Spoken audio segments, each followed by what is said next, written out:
dengan rahmat Tuhan Yang Maha Esa,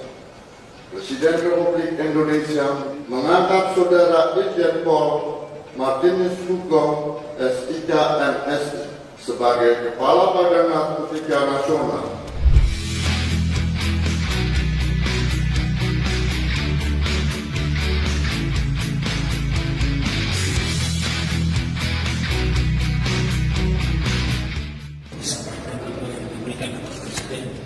Tugas kepada saya, sehingga bagi saya tugas ini tugas yang bersifat nasional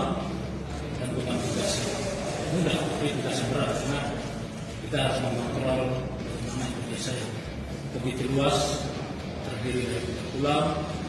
lalu garis pantai yang panjang sekali, sehingga selain anugerah saya juga yang menjawab yang bersifat itu untuk mengontrol